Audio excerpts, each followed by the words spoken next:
Hello everyone, কেমন আছো তোমরা সবাই? আশা করছি সবাই খুব ভালো আছো। গণেশ পুজোর সমস্ত আনন্দ মজা শেষ, এখন আবার নিত্যদিনে ফেরা। অনেক দিন পর একটা ডেইলি ভ্লগ শেয়ার করছি তোমাদের সাথে। ডেইলি ভ্লগের মধ্যে থেকে না আজকে ভিডিওটা খুবই ছোটোই বানিয়েছি, তেমন বেশি কিছু তোমাদের সাথে শেয়ার করিনি। দু রকম মশলা আমি বানিয়েছি, তার মধ্যে থেকে মেইন যেটা তোমাদের সাথে শেয়ার করব বলে ভালো করে ভিডিও রেকর্ডটা করেছি সেটা হলো শাহি গরম মশলা। তো এটা এমনই একটা মশলা যেটা আমাদের প্রত্যেকটা মেয়ে বউয়েরই মানে প্রত্যেক দিনের রান্নাতে আর কি খুবই গুরুত্বপূর্ণ জিনিস।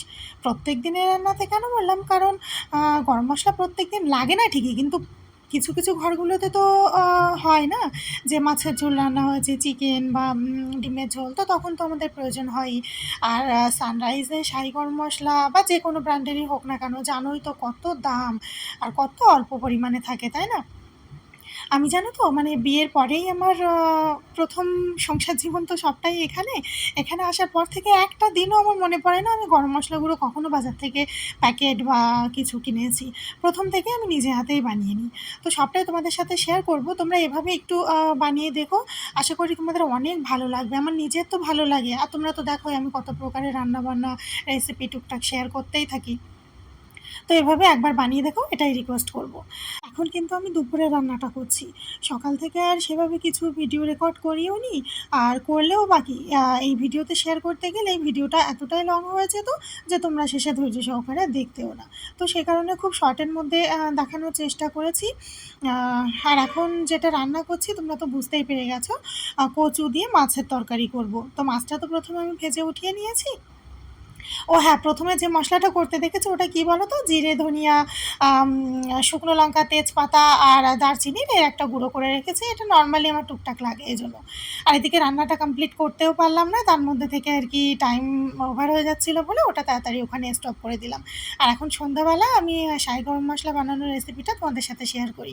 তো দেখো আমি নিয়েছি কিছুটা লবঙ্গ, ৪-৫টা শুকনো লঙ্কা, আর এই যে ৪-৫টা মতো বড় এলাচ, আর এখানে বেশ ৩০টার উপরে ছোটো এলাচ, আর আছে জয়িত্রী, সামান্য স্টার অ্যানিস, অল্প একটু মানে ৪ ভাগের ১ ভাগ জায়ফল, ২টো তেজপাতা, কিছুটা গোলমরিচ আর দারচিনি।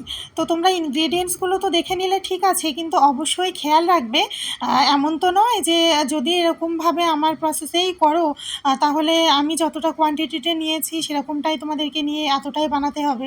আমার না খুব আর কি এইসব বিষয়গুলোতে কেন জানি না আলসেমি লাগে। ওই জন্য আমি একবারেই চেষ্টা করি বেশি করে বানিয়ে রাখার।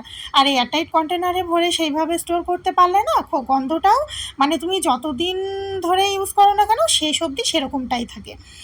তো সেই জন্য আর কি আমি একবার একটু বেশি করেই বানাচ্ছি। তোমরা যতটুকু পরিমাণে বানাও না কেন একটু পরিমাণে বেশি রাখবে হচ্ছে দারচিনিটা, সাদা মানে ছোটো এলাচটা।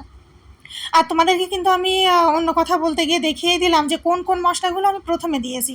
সব মশলাই কিন্তু সমান তাপের প্রয়োজন হয় না। যে মশলাগুলো একটু বেশি হার্ড তো সেইগুলো একটু প্রথমেই দিয়েছি। তোমরা ভিডিওতে দেখেইছো, আমার আর মুখে বলা হলো না। তো সেগুলো দেওয়ার পরে একটু আর কি ৫ থেকে ১০ সেকেন্ড নাড়াচাড়া করিয়ে নিয়ে তারপর একে একে অন্য অন্য মশলাগুলো দিয়েছি।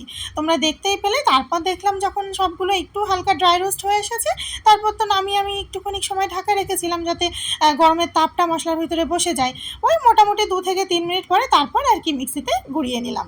তো দেখো হোমমেড শাহি গরম মশলা আমার রেডি। স্বাদে গন্ধে একেবারে সানরাইজের থেকে অতুলনীয়। কখনো ঘরে একবার ট্রাই করে দেখো আর আমাকে কমেন্ট করে জানিও। ভিডিওটা ভালো লাগলে একটা লাইক